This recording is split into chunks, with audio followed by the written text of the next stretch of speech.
Hello बच्चों, तो आज हम लोग पढ़ेंगे जो हमारा नेक्स्ट टॉपिक है वो कौन सा है, गैस्ट्रुलेशन। ठीक है, तो गैस्ट्रुलेशन के बारे में बहुत सारी बातें हैं जो हम डिस्कस करेंगे। बहुत ही इंटरेस्टिंग टॉपिक है गैस्ट्रुलेशन।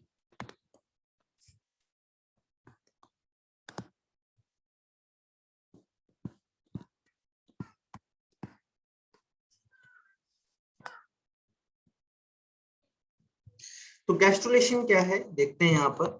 आप बोलोगे during gastrulation the cells are given new position and new neighbours. यानी कि ऐसे समझ सकते हैं कि यहाँ पर मान लो ये एक सेल है, जिसको क्या मिल जाए, कोई नया नेबर मिल जाए, नई सेल्स आके यहाँ पर माइग्रेट होके पास पास में रहने लगी। तो हमने क्या बोला, ये न्यू सेल्स आ गई। न्यू सेल्स यानी कि सेल्स का माइग्रेशन होने लगा, न्यू सेल्स इसके पास में आ गई। ठीक है, तो देखते हैं गैस्ट्रुलेशन क्या है। आप बोलोगे during the gastrulation, during gastrulation during gastulation the cells are given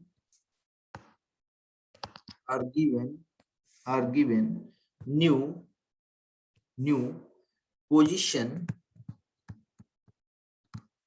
position and new neighbors.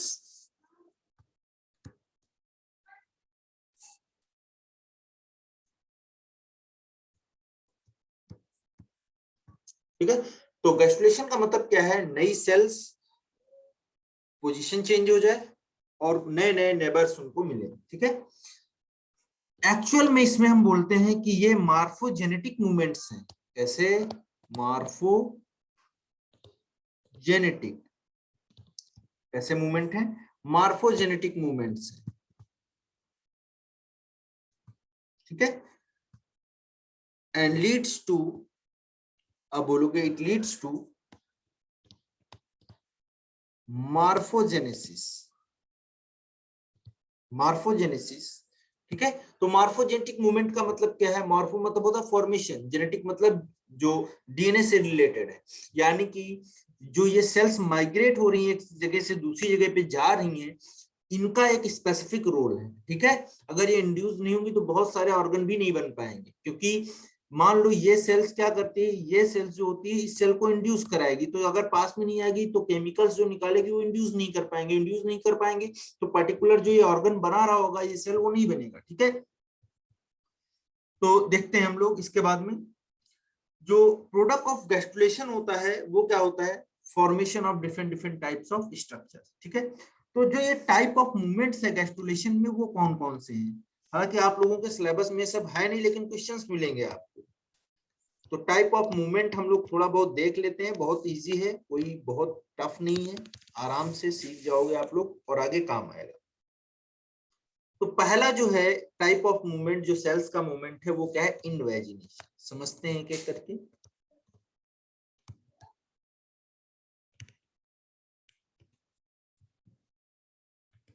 क्या बोलेंगे बच्चों? इनवेजिनेशन।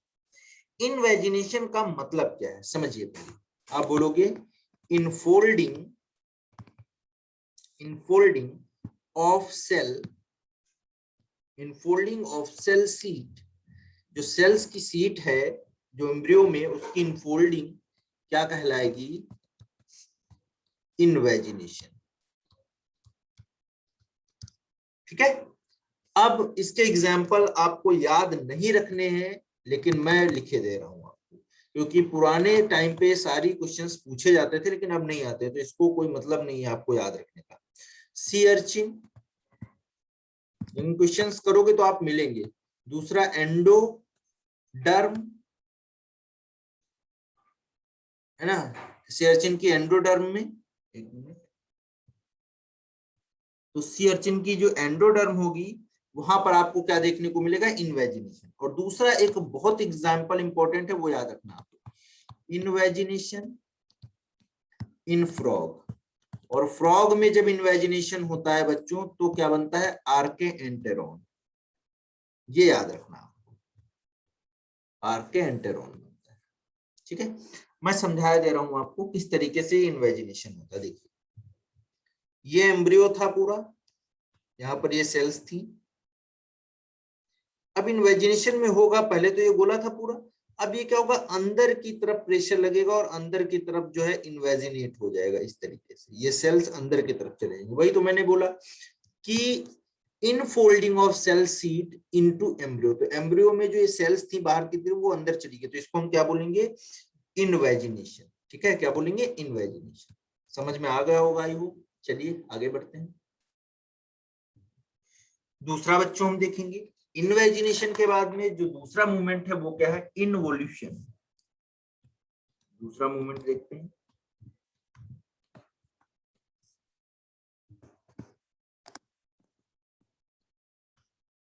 इनवोल्यूशन, ठीक है। तो यहां पर आप बोलोगे जो आउटर मोस्ट लेयर है, outer most layer covers innerly the wall of itself। अभी डायग्राम से बिल्कुल आपको क्रिस्टल क्लियर हो जाएगा। इसमें एग्जांपल है बच्चों एम्फीबियन मेसोडर्म। मैं फिर बोल रहा हूं, आपको याद नहीं रखना है इनको, जो इंपॉर्टेंट है वही बस पढ़ना है आपको, क्योंकि इतना सारा इंफॉर्मेशन याद नहीं रहेगा आपको। तो एम्फीबियन मेसोडर्म, ठीक है, ये एग्जांपल नहीं। अब देखिए इस चीज को समझ लेते हैं हम लोग, कहानी क्या है इसमें। तो ये हमने मान लिया एम्ब्रियो है, हमने कहा outer most layer covers innerly the wall of itself, तो ये आउटर मोस्ट लेयर है, ये कवरिंग है, मान लो ये आउटर मोस्ट लेयर है, ठीक है। और इसके नीचे मान लिया हमने ये सेल्स थी, ऐसे हमने देख लिया ये नीचे की तरफ। तो ये वाला जो है, ये वाला जो स्ट्रक्चर है, यहाँ पर हम लोग ऐसे, यहाँ ऐसे देख ली, तो ये अंदर की तरफ जो है क्या होता है, अंदर की तरफ मूव कर जाए, तो यहाँ पर ऐसे इस तरीके से ये, तो इसको हम क्या बोलेंगे, that is known as involution. ठीक है, एग्जाम्पल क्या होगा, एम्फीबियन मेसोडर्म। नेक्स्ट देखते हैं हम लोग, तीसरा जो मूवमेंट है उसकी बात करते हैं बच्चों, वो कौन सा है, इंग्रेशन।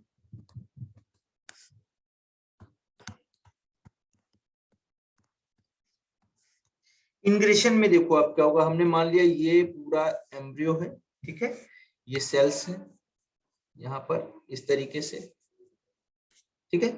अब देखिए यहां से कुछ सेल्स टूटेंगी, ये निकलेंगी, माइग्रेट करेंगी, ये कहां पहुंच जाएंगी, आप बोलोगे ऊपर की साइड में पहुंच जाएंगी। इनका माइग्रेशन कहां हो रहा है, ऊपर की साइड में, तो आप बोलोगे यहां पर मैं लिखे दे रहा हूं, माइग्रेशन ऑफ इंडिविजुअल सेल्स। सारी सेल्स नहीं जाएंगी, कुछ सेल्स जाएंगी ऊपर की, ठीक है। इसमें एग्जांपल बच्चों क्या हो जाएगा आपका, तो आप बोलोगे सी अर्चिन मेसोडर्म। ये मैं फिर बोल रहा हूं, आपको याद नहीं रखना है, आपको क्वेश्चंस भी नहीं मिलेंगे। सी अर्चिन मेसोडर्म, और आप बोलोगे न्यूरोब्लास्ट ऑफ ड्रोसोफिला।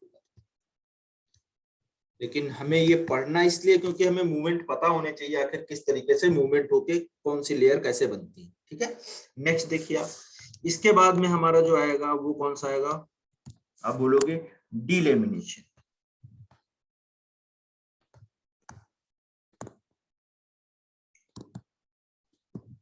लेमिनेशन का मतलब क्या होता है, लेयर का बनना, है ना, ठीक है। तो देखिए इसमें क्या होगा, ये मान लिया हमने एम्ब्रियो है, ठीक है, ये लेयर है इसकी, ऐसे इस तरीके से। अब यहाँ पर बच्चों क्या होगा, यहाँ पर जो सेल्स होंगी कुछ इस तरीके से मूव कर जाएंगी, पूरी की पूरी लेयर, ठीक है, ऐसे ये वाला, ठीक है, यहाँ से। तो आप बोलोगे यहाँ पर क्या हो रहा है, स्प्लिटिंग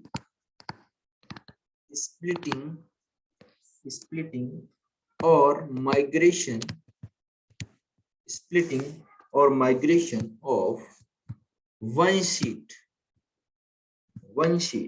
इनटू टू शीट। तो एक सीट का दो सीट में बनना, है ना, क्या कहलाएगा, डीलैमिनेशन कहलाएगा। इसमें एग्जांपल बच्चों क्या हो जाएगा आपका, तो आप बोलोगे मेमेलियन एंड बर्ड हाइपोब्लास्ट। तो हाइपोब्लास्ट जो बनना था ना, याद करिए आप लोग, जो हाइपोब्लास्ट बनना था ना, मैंने पीछे बताया था एपीब्लास्ट हाइपोब्लास्ट, वो ऐसे ही बनता है डिलैमिनेशन के थ्रू। ठीक है, अब इसके बाद में एक और आता है, उसको हम बोलते हैं इपीबोली। बहुत ज्यादा पूछा जाने वाला है इपीबोली। इपीबोली में आप बोलोगे बच्चों क्या होता है इपीबोली, तो देखते हैं इसको। आप बोलोगे कि the expansion of one cell sheet over the other, ऐसे लिख लेंगे हम लोग। द एक्सपेंशन, सब एक जैसा लग रहा है लेकिन सब में डिफरेंस है, छोटे छोटे। ठीक है, the expansion of one cell, the expansion of one cell sheet over other, तो एक के ऊपर दूसरी शीट का एक्सपेंशन हो जाना क्या कहलाएगा, इक्विबोली कहलाएगा। ठीक है, तो समझते हैं इसको। देखिए, हमने मान लिया ये ऐसे, इस तरीके से, ये आपका है लेयर है, ये लेयर है। अब इसके ऊपर एक्सपेंशन हो जाए दूसरी लेयर का, कुछ इस तरीके से पूरा, तो आप इसको क्या बोलोगे, दैट इज नोन एज इपीबोली। तो इसमें एग्जांपल क्या है, देखिए, ectoderm, ectoderm formation, ectoderm formation है ना, इन सी अर्चिन। मैं फिर बोल रहा हूं, ये आपको याद नहीं रखना है। एंड एम्फीबियंस और ट्यूनिकेटर, तो इनमें सब में ये सारे एग्जांपल्स हो जाएंगे आपके इपीबोली। एक और क्वेश्चन आपको मिलेगा यहाँ पर, जैसे कि एक पूछता है सोमैटो प्लूरा। ठीक है, सोमैटो प्लूरा जो होती है वो कैसे बनती है, तो एक्टोडर्म प्लस मीजोडर्म दोनों को मिला के बोलते हैं। जो जर्म लेयर होती है एक्टोडर्म और मीजोडर्म, उनको मिला के बोलते हैं। ऐसे ही आप एक और पढ़ोगे, स्प्लैंको प्लूरिक, ये बच्चों बनती है कैसे, मीजोडर्म से, और किससे बनेगी, एंडोडर्म से। ठीक है, चलिए, ये क्वेश्चंस भी कहीं कहीं में मिलेगा आपको, तो ठीक है, ये बस आपको याद रखना है, ज्यादा आपको पचड़े में नहीं पड़ना इसके। ठीक है, अब कुछ जो सीक्वेंसेस हैं वो हम लोग डिस्कस करेंगे कि किस तरीके से क्या प्रोसेस होती है, कहाँ पे कौन सी लेयर कैसे जाती है, उन सब की बात हम करेंगे। ठीक है, तो सबसे पहले क्या होता है, इन मेटा जो मार्फोजेनेटिक मूवमेंट्स हैं उनके बारे में जब हम बात करते हैं, तो जो सबसे पहले है वो क्या होगा, formation of primary germinal layer. तो formation of primary germinal layer, इसके बारे में थोड़ा देखते हैं, इंपॉर्टेंट पार्ट है। तो हम देखेंगे सेल्स जो होंगी, cells of ICM, inner cell mass की जो सेल्स हैं, और आप इन्हीं को क्या बोल रहे थे, एम्ब्रियोनल नोड, क्योंकि इन्हीं से क्या होता है, एम्ब्रियो डेवलप होता है। तो सेल्स ऑफ आईसीएम और एम्ब्रियोनल नोड जो होती थी, गेट रीअरेंज, क्या होगा उनका बच्चों, रीअरेंजमेंट होगा। क्या होगा, रीअरेंजमेंट होगा। तो रीअरेंज्ड हो गई, और क्या बना लेंगी, टू फॉर्म अ फ्लैट, क्या बना लेंगी, एक फ्लैट एम्ब्रियोनिक और जर्मिनल डिस्क। समझे बात को कि नहीं। हमने बोला कि जो आईसीएम है या एम्ब्रियोनल लोब हैं, वो क्या करेंगी, एक ही बात है, एम्ब्रियोनल लोब बोलो या आईसीएम बोलो, तो वो क्या करेंगी, रीअरेंज होंगी और एक स्ट्रक्चर बना लेंगी जिसको हम क्या बोलेंगे, जर्मिनल डिस्क या एम्ब्रियोनिक डिस्क। ठीक है, अब देखिए, जो जर्मिनल डिस्क है वो डिफरेंशिएट हो जाएगी दो लेयर में। ठीक है, या आईसीएम जो थी आप बोलोगे, या एम्ब्रियोनिक डिस्क थी, वो दो लेयर में डिफरेंशिएट हो जाएगा। तो हम बोलेंगे ये डिफरेंशिएट हो जाएगा,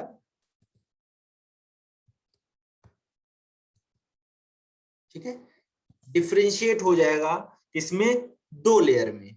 कौन कौन सी बच्चों? तो पहले ही डायग्राम में लास्ट लेक्चर में हम लोगों ने डिस्कस किया था। एक होगा इपीब्लास्ट, आराम से समझेंगे अब, और दूसरा होगा हाइपोब्लास्ट। तो एक हमने इपीब्लास्ट देखा और दूसरा बच्चों कौन सा देखा? हाइपोब्लास्ट देखा। इपीब्लास्ट जो है, इपीब्लास्ट जो है वो बच्चों आप बोलोगे आउटर लेयर थी, आउटर सेल्स थी, और वहां पर कैसी सेल्स थी? तो आप बोलोगे कॉलुमनर सेल्स थी। कैसी सेल्स थी बच्चों? कॉलुमनर सेल्स थी। हाइपोब्लास्ट जो था वो इनर लेयर था, और उसमें जो सेल्स थी वो कैसी थी? तो आप बोलोगे cuboidal sales.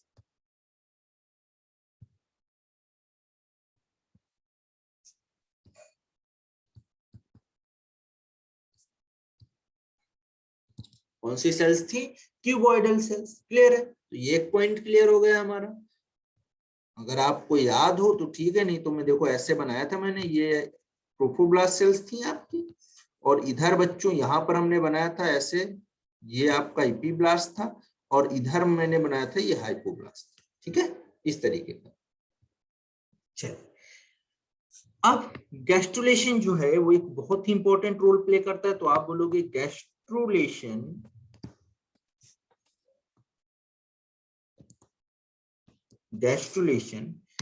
begins with the formation of, कहां से स्टार्ट होता है? फॉर्मेशन ऑफ primitive strict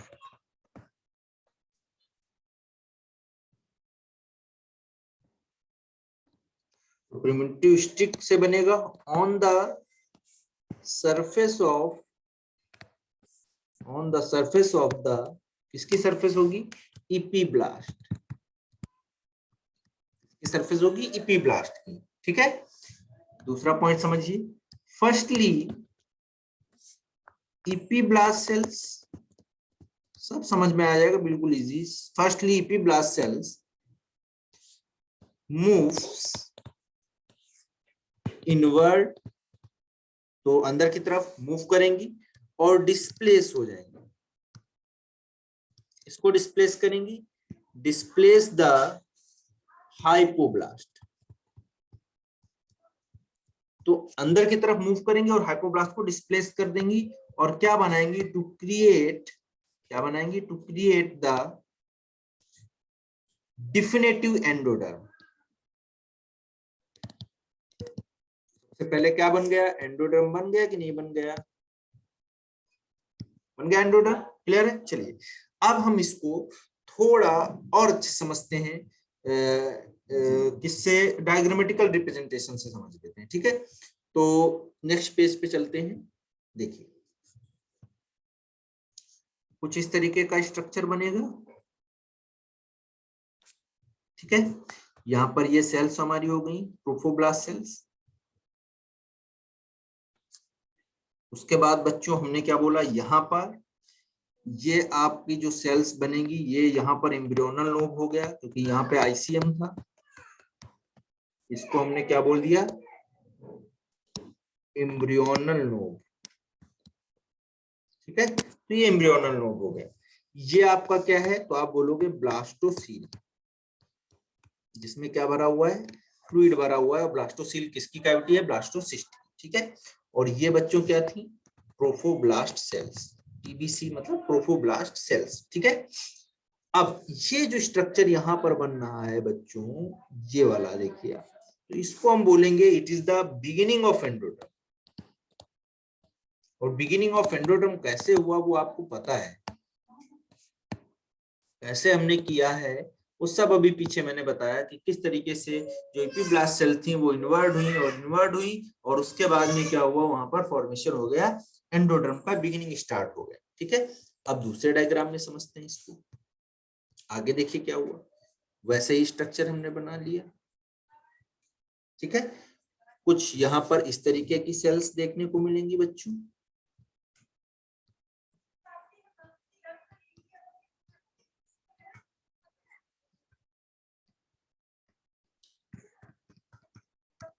ठीक है। अब देखिए आप यहाँ पर ऊपर की तरफ कुछ इस तरीके की सेल्स बन जाएंगी। मैं दूसरे पेन से बना दे रहा हूं इसको, ऐसे समझते हैं। ये कॉलमनर शेप की सेल्स हैं, ठीक है। तो इनको बच्चों हम क्या बोल रहे हैं? Epiblast cells. बहुत क्रूशियल पॉइंट्स हैं। इपीब्लास्ट सेल्स हो गई। और ऊपर की तरफ बच्चों यहाँ पर हम देख ही रहे हैं, ये सारा क्या था? ट्रोफोब्लास्ट था कि नहीं था? तो इसको ऐसे बना लेंगे, बार बार बनाने की जरूरत भी नहीं, आप लोग समझ चुके हो पिछले लास्ट डायग्राम में। अब देखिए जब आगे हम बढ़ेंगे तो हमें क्या देखने को मिलेगा? आगे नेक्स्ट आते हैं, फिर से हम लोग वही डायग्राम देखेंगे कुछ इस तरीके से। ट्रोफोब्लास्ट लेयर हो गया ये, ठीक है।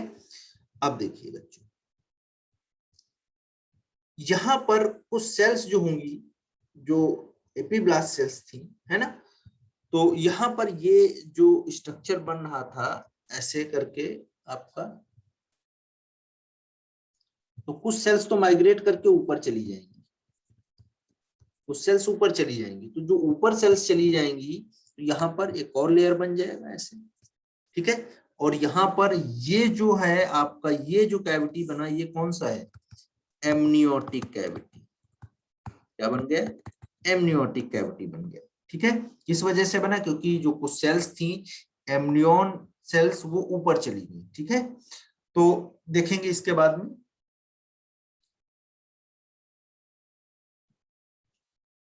यहां पर आएंगे आप, तो यहाँ पर ये वाली जो सेल्स थी, ये बच्चों इनको हम क्या बोलेंगे? एमिनोजेनिक सेल्स, ठीक है। और एमिनोजेनिक सेल्स क्या करती हैं? ये एमनियोन का फॉर्मेशन करती है, एमनियोन फॉर्म, ठीक है। तो एमनियोन जो जो लेयर है, वो लेयर है एक्स्ट्रा जो है आपका एम्ब्रियोनिक जो है लेयर, उसकी बात, मेम्ब्रेन की बात करेंगे, वो है।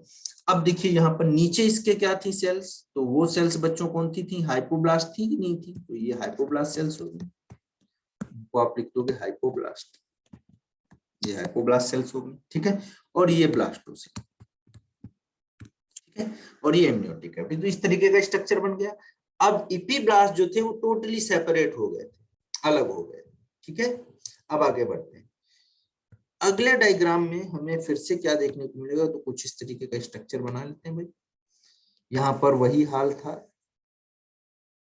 पहले ट्रोफोब्लास्ट, ठीक है। उसके बाद एक और लेयर हमने बना लिया ऐसे करके, ठीक है। फिर आप बोलोगे यहाँ पर हाइपोब्लास्ट सेल्स, कुछ इस तरीके से बन गई, ठीक है। फिर आप इसके बाद में देखिए यहाँ पर ऐसा करते, अब यहाँ पर देखिए ये इस तरीके की सेल्स फिर बन गई, ये, ठीक है। तो ये हाइपोब्लास्ट हो गई बच्चों, ये आपका क्या हो गया? एमनियोटिक कैविटी हो गया, ठीक है। क्लियर है?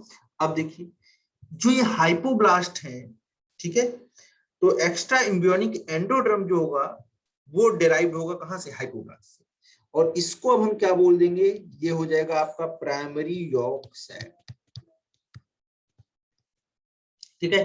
तो ये हाइपोब्लास्ट जो है बच्चों, ये क्या करेगा? तो यहां पर हम लोग लिख लेंगे extra embryonic endoderm, endoderm endoderm वो बनाएगा, इंक्लूडिंग यॉर्क सेल, ठीक है।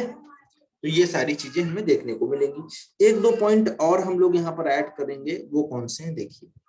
तो आप बोलोगे after endoderm establishment, after endoderm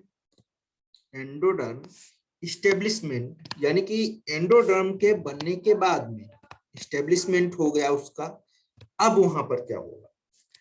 तो after endoderm establishment inward moving epiblast जो होंगी वो क्या बनाएंगी? मेसोडर्म बना लेंगे। तो हम लिख लेंगे इनवर्डली मूविंग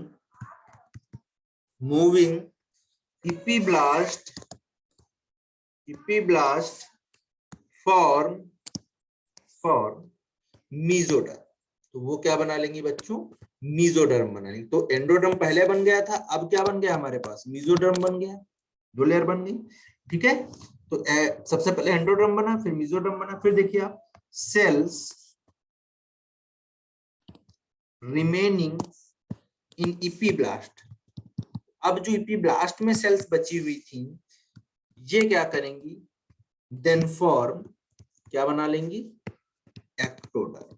तो अब इससे क्या बन जाएगा बच्चों, एक्टोडर्म। तो सबसे पहले एंडोडर्म किस तरीके से बना हमने बताया आपको, फिर मीजोडर्म कैसे बना, और फिर हमने बताया कि एक्टोडर्म कैसे बना। तीनों लेयर बन गई, और ये क्या है, जर्मिनल लेयर है कि नहीं है। तो ये प्राइमरी जर्मिनल लेयर जो बनी, फॉर्मेशन हुआ, अब इन्हीं से क्या होगा, डिफरेंट डिफरेंट ऑर्गन्स डेवलप होंगे। तो आप लिखोगे डिफरेंट ऑर्गन्स डेवलप। अब ये ऑर्गन कौन क्या बनाएगा, ये हम लोग आगे जो है डिस्कस करेंगे, कौन कौन से स्ट्रक्चर्स एक्टोडर्मल ओरिजिन के होंगे, कौन से मेसोडर्मल ओरिजिन के होंगे, और कौन से एंडोडर्मल ओरिजिन के होंगे। और उसके बाद में हम नेक्स्ट टॉपिक में पढ़ेंगे प्लेसेंटा वगैरह, वो कैसे क्या काम करता है, ठीक है।